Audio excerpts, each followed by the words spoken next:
Hi, this is Rick, Vintage Oddball Cards. Today I'd like to show you a couple cards I recently picked up on eBay. These are rare pre-war cards, regional cards. When I saw them, I had to grab them because they don't come up very often at a decent price. The first one I have here is a 1911 Bruner's Bread of Johnny Evers, Hall of Famer, part of the Tinker, the Evers, the Chance double play combination. Evers was a second baseman, a part of that combination. All three of the players are in the Hall of Fame. He didn't get along with the shortstop Tinker.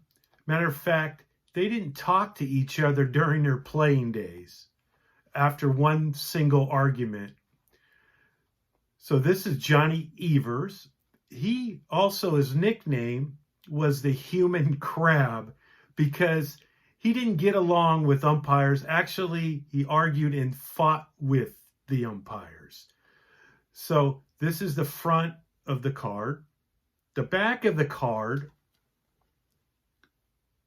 you can see right here, it was basically a bread company, and they would put these cards in the loaf of bread. The Bruner's Bread, this one I have here, is the most common. The other ones are very, very rare. Just to have a common card of this, not a Hall of Famer like this player, but even a common card is pretty expensive. Hall of Famer like Evers, they're not easy to find in any grade. So picking this up in a PSA 1, I kind of jumped on it. So Johnny Evers, Hall of Famer, Bruner's Bread, 1911. The next one I have here is a 1917 Boston store of Owen Bush in an SGC2.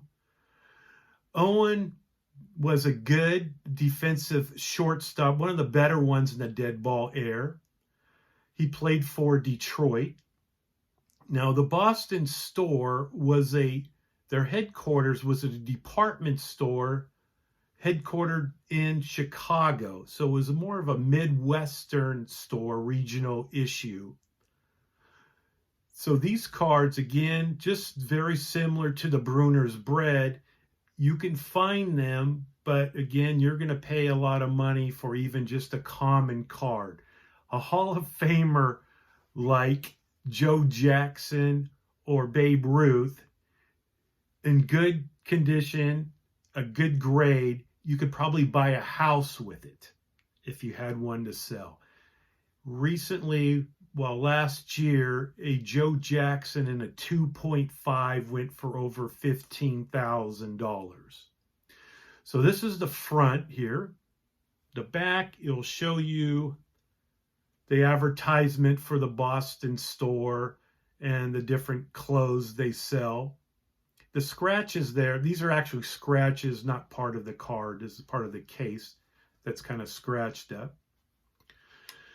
Then I also have, of Owen Bush, I have an autograph of his right there, an auto and a postcard.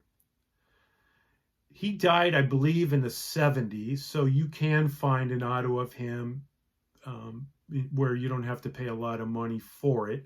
I'm trying to collect autographs of players that played in the dead ball era, specifically players, if I can, that have T206 cards. So right now, I believe I have between 10 and 15 autographs of players that played in the dead ball era.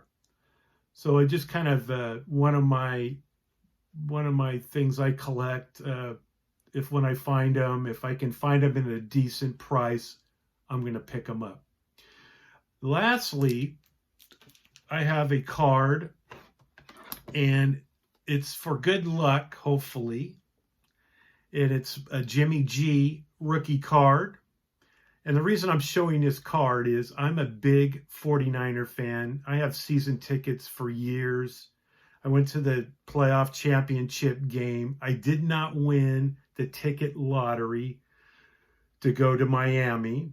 So I'll be watching at home, biting my nails. Hopefully, we can win our 6th Super Bowl. So I thought, show you the card, rub the top for good luck. And thanks again for watching. This is Rick, Vintage Oddball Cards. Bye.